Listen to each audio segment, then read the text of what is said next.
Assalamualaikum warahmatullahi wabarakatuh. Di sini kami akan mempresentasikan proposal laporan akhir program studi D3 Teknik Kimia, jurusan Teknik Kimia Politeknik Negeri Malang, tahun 2021. Judul laporan akhir kami, pemanfaatan limbah abu terbang atau biasa yang disebut dengan fly ash sebagai absorben pada PT Indonesia Algaimas Prima, yang disusun oleh anggota 1 Ilmil Istiqomah dengan nomor NIM 1831410026, anggota 2 Vina Purwantiningsi dengan nomor NIM 1831410026, dengan dosen pembimbing Dr. Insinyur Prayitno, Magister Teknologi. Bab 1 pendahuluan. Pada subbab 1, subbab yang pertama adalah latar belakang, subbab 1.2 ruang lingkup masalah, subbab 1.3 batasan masalah, subbab 1.4 rumusan masalah, subbab 1.5 tujuan penelitian. Subbab 1 latar belakang. Produksi pengolahan rumput laut menghasilkan jumlah limbah yang sangat besar. Salah satunya adalah limbah padat yang berupa fly ash. Fly ash berasal dari pembakaran batu bara pada boiler untuk menghasilkan steam. Rata-rata per bulan, industri pengolahan rumput laut menghasilkan 3.600 kg limbah padat berupa fly ash dan limbah tempat. Pelepasan abu sisa pembakaran berupa fly ash dan bottom ash akan berdampak buruk bagi lingkungan, karena komponen yang terdapat pada limbah padat tersebut berupa logam-logam berat yang perlu adanya penanganan khusus untuk mengatasi dampak tersebut. Salah satunya adalah untuk memanfaatkan limbah menjadi material baru yang mempunyai nilai ekonomis. Pada penelitian ini bertujuan untuk memanfaatkan fly ash sebagai absorben pada PT Indonesia Algaimas Prima. Untuk subbab 1.2 yaitu ruang lingkup masalah.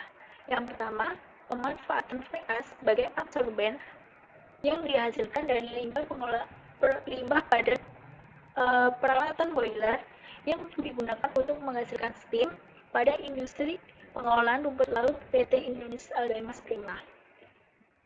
Yang kedua adalah penelitian menggunakan metode aktivasi sebagai absorben dengan menggunakan bahan tambahan aktivator HCl dan H3PO4. Alasan mengapa menggunakan aktivasi HCl dan H3PO4 karena kedua bahan aktivator ini memiliki daya serap yang cukup tinggi sehingga efektif digunakan untuk membuat karbon aktif.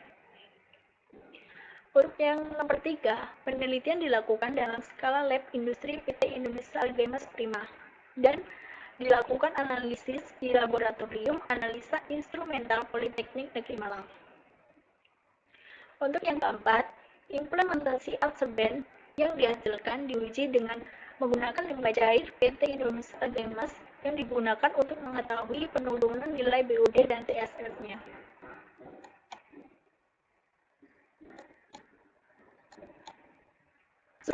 Yaitu batasan masalah. Beberapa faktor yang mempengaruhi pada penelitian ini sehingga diperlukan batasan masalah berupa variabel-variabel tertentu, yaitu yang pertama 1.3.1 yaitu variabel tetap.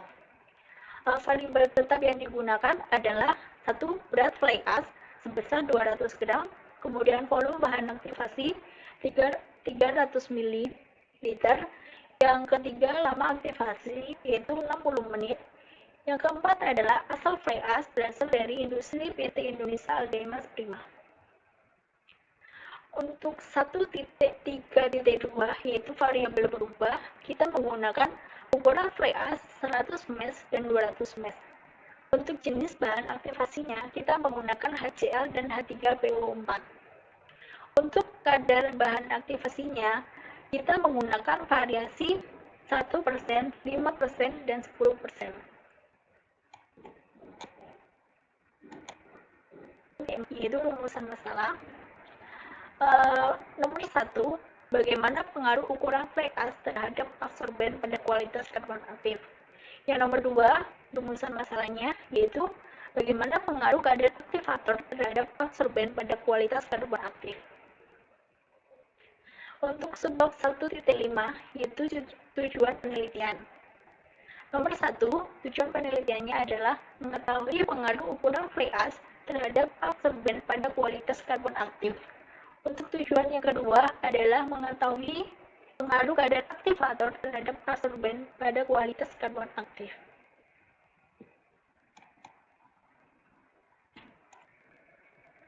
Untuk selanjutnya, bab 3 mengenai metodologi penelitian. Yang pertama ada alat dan bahan, kedua variabel yang digunakan, yang ketiga skema kerja, yang keempat parameter yang diukur, dan yang terakhir ada teknik pengumpulan data. Untuk pertama, alat-alat yang digunakan meliputi oven, desikator, screening, Erlenmeyer, gelas ukur, seperangkat alat titrasi, timbangan analitik, gelas beker, kertas saring, pH meter, kibat ukur, peralatan tangki berpengaduk, dan spektrofotometer.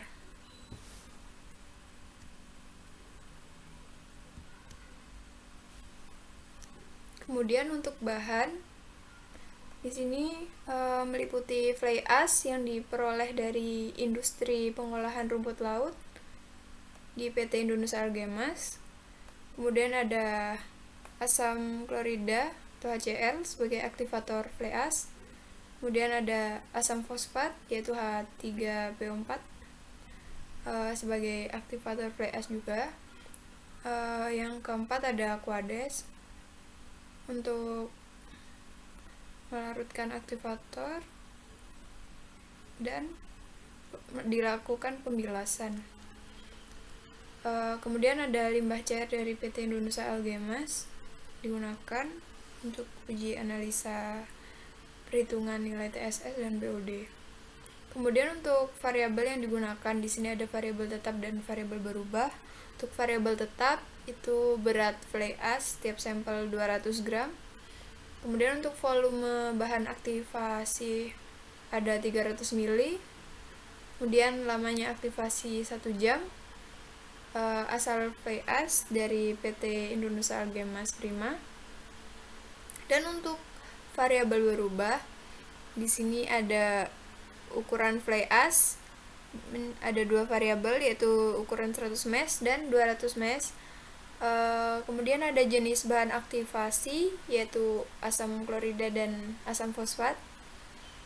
Kemudian untuk kadar masing-masing bahan aktivator ada 1%, 5%, dan 10%. Kemudian untuk skema kerja.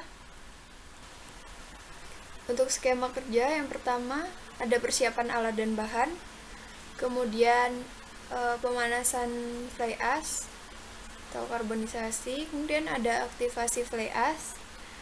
Yang pertama ada pengisian sampel fly ash, kemudian pembuatan aktivator sesuai kadar, kemudian penambahan bahan aktivator.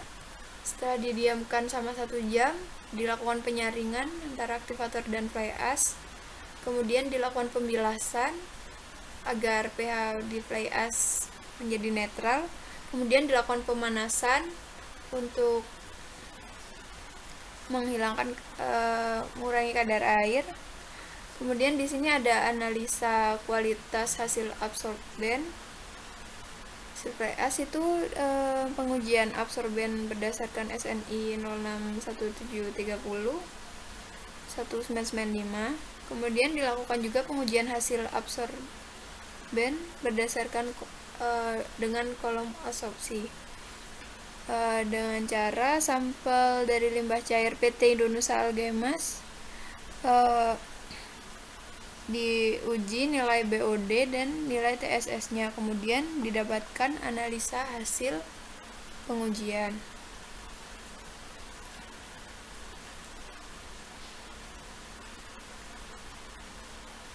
Kemudian ada gambar dan keterangan skema kerja.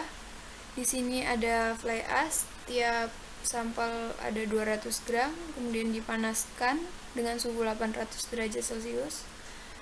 Kemudian untuk proses aktivasi bahan, fly ash yang sudah dipanaskan tadi dimasukkan di beker glass, kemudian ditambahkan aktivator, dan sebelumnya pembuatan aktivator sesuai kadar, ada 1, 5, dan 10%.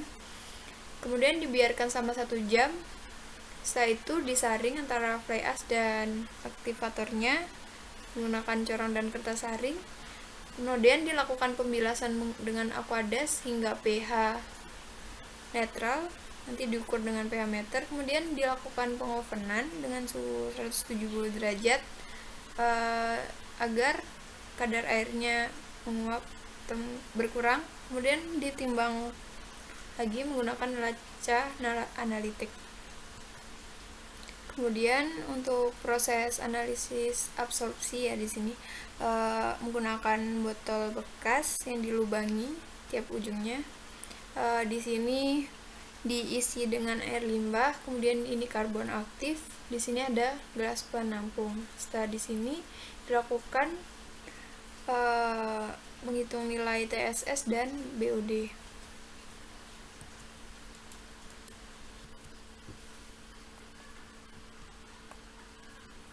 Kemudian untuk parameter yang diukur, yang pertama adalah parameter dari pembuatan karbon aktif, jadi absorben, berdasarkan SNI 0637301995, yaitu ada randemen, ada kadar air, ada rabu, ada zat terbang, kemudian ada karbon terikat, dan ada daya serap dari benzen, yodium, dan metil blue. Yang kedua ada parameter pengujian hasil absorpsi terhadap limbah cair industri PT Indonesia Algemas Prima, yaitu menghitung nilai BOD dan nilai TSS. Kemudian yang terakhir ada teknik pengumpulan data. Di sini ada berat fly ash sebesar 200 gram. Kemudian ukuran fly ash ada 2 variabel, yaitu 100 mesh dan 200 mesh. Kemudian ini adalah aktivatornya, yaitu berupa asam klorida dan asam fosfat dengan kadar masing-masing ada 1, 5, dan 10%. Dan selanjutnya bab 4 mengenai waktu dan tempat pelaksanaan.